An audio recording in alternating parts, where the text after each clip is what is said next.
Well, hello, my beautiful peoples. So, a lot kind of happened. I had a video almost ready on schedule, exactly 2 weeks after the last video dropped, and I was about to finish it. I realized I didn't like the video, so I didn't post it. I said, oh, I'll just post the next one, and then I realized that in general, the schedule isn't working for me. It worked at first, for sure, but that is worn off now. So I'm gonna have to find a different solution to getting out videos quickly. Anyway, today I made some magical girls based off of boba tea drinks, and also one magical boy. Anyway, let's hop right into it.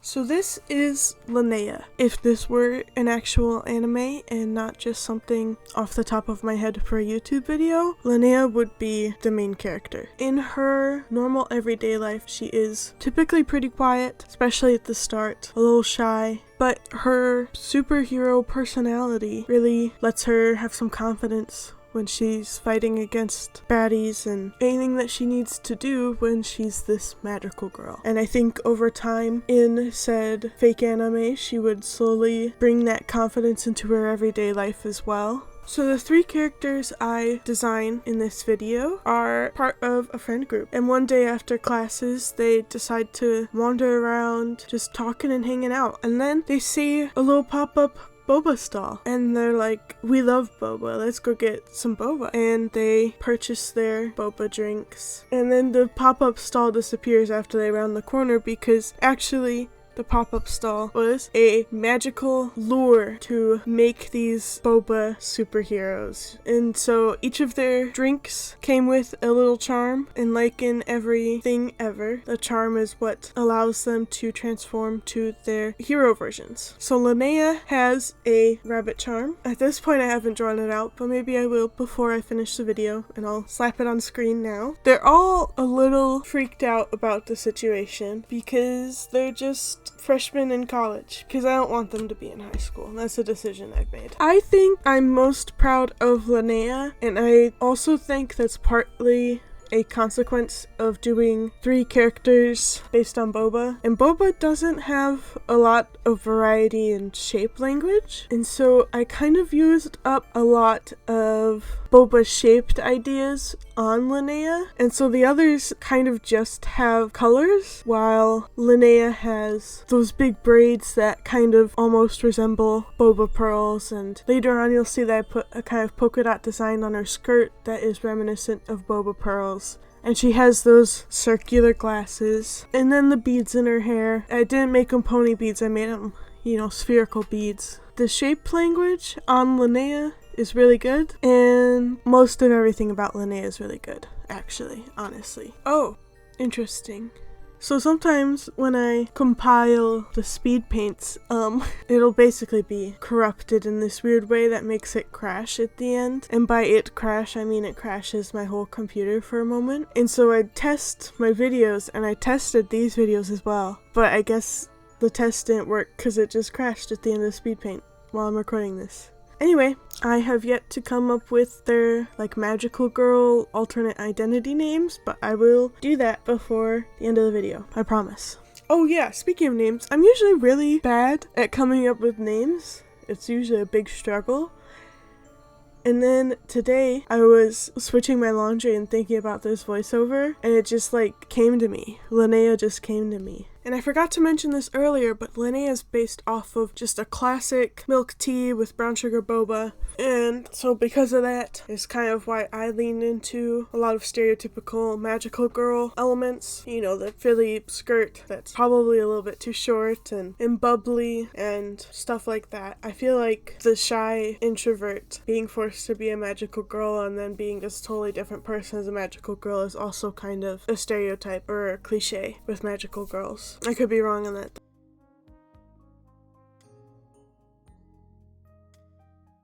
Okay, I have thought about everything more, and I think that there is one main bad guy, and this bad guy, kind of like in Miraculous Ladybug, turns people into minor villains, but specifically for food, for a variety of reasons. Like if someone keeps drinking soda a crazy amount, even though they have a stomach ulcer and know they should stop, now that guy's a soda villain. A kid being a real brat about eating vegetables, now they're a vegetable villain. A manager throwing out a case of donuts at the end of their shift, donut villain. I can't think of more examples, but that's kind of the gist of it. Just, it is also a little hard because I feel like food villains has the opportunity to go into some unsavory areas of villainy, of stereotypes of people. But that's okay, because number one, it's not a real anime. Number two, I'm egotistical and think I will never make any mistakes as the writer of this not existent anime that I'm also not going to frickin' write. Anyway, they do have to save these people and make them stop doing whatever they're doing. But once they figure out that's one guy doing this, they're gonna want to find out who the guy is and hunt him down. And then hopefully once that guy's taken care of, they can get back to their normal life as regular college students. Also, I think college freshmen is way funnier than high school students because they're like technically adults, but they still have no clue what they're doing.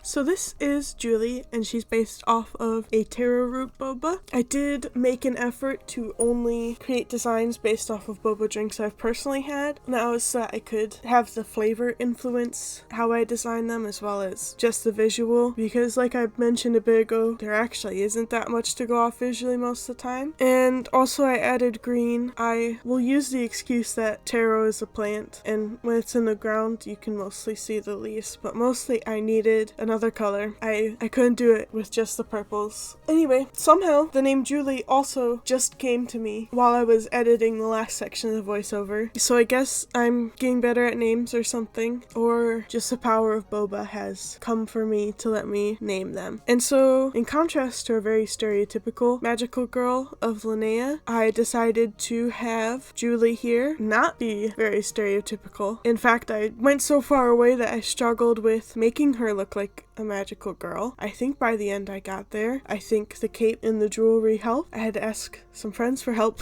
In fact, I was like, she doesn't look like a magical girl. And they were like, well, yeah, she needs accessories. I think by the end, she does look like a magical girl, especially if I tell you first that she's supposed to be one. And yeah, so she is kind of the cool one of the group, the calm, collected one of the group. And she doesn't totally care about the magical girl thing when she's actively fighting. She more or less fights and contributes to the battle because her friends are there, and not that she cares about the bad guy at all. She's like, ugh, I'll do it because I don't want my friends to get in trouble. So her speed paint was the shortest. I don't have any way of cognizantly controlling that. It just kind of happened. So I'm gonna shut up now and move on to our boy.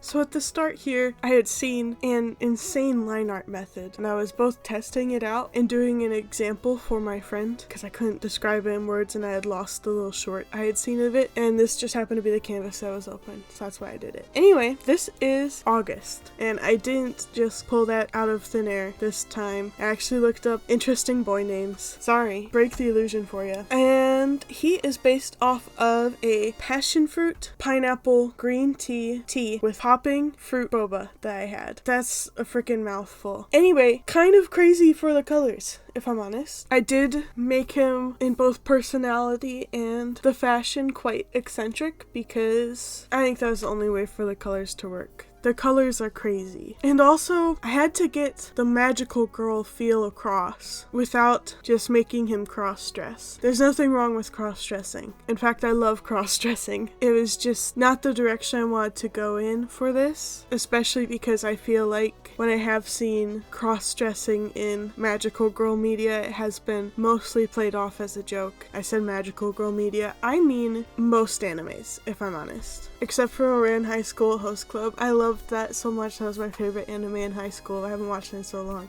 That's not the point. I just feel like they handled cross-dressing really well. Anyway, I don't think August is gay. This is an opinion I have come up with, and I'm the writer of this non-existent magical girl anime, so you're gonna have to respect that. I think he is the only straight guy in his high school theater group. Like I said, they're in college now, but when he was in high school, he was the only straight one in the theater group. I think I like him. I didn't originally imagine him with blonde hair.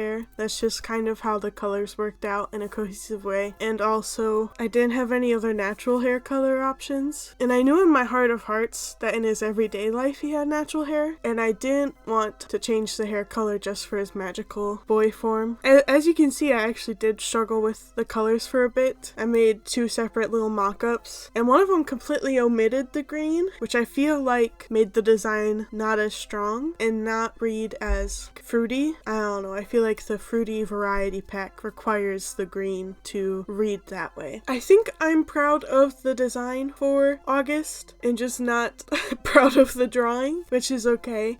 I think I placed the colors well and picked a good outfit. I just think I struggle with the drawing a lot. I mean, as you may have seen at the start, I originally was gonna have his head tilted up, and then totally as a way so that his reference was better, I made his face not tilted up, and it definitely wasn't because I couldn't figure out how to do that. Alright, so after their second appearance, news outlets, all types of media, individuals on social media kind of converged on a name for the group. That name being Boba Bashers, because it took me a while to come up with that. I'm sorry.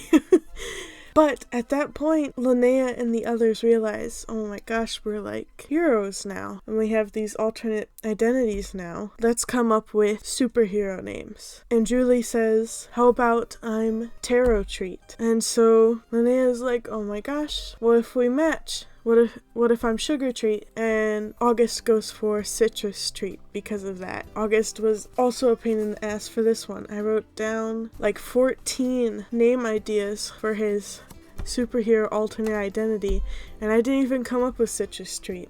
I had to ask my friend, hey, I can't figure out a name that doesn't sound bad, that's blank treat, and that fits for August's superhero thing. And she's like, you could do Citrus Treat. It's like, anyway, I forgot to mention Taro Treat and Citrus Treat's charm. So Taro Treat has a bear charm, and Citrus Treat has a little snake charm. And I decided for their weapons, number one, to give Sugar Treat a wand, because Sugar Treat is meant to be very cliche magical girl, and magical girls have wands. So I tried my best to make her a boba themed wand. I actually think I did pretty well on that. The other two are a bit more of a struggle for making them boba themed. Again.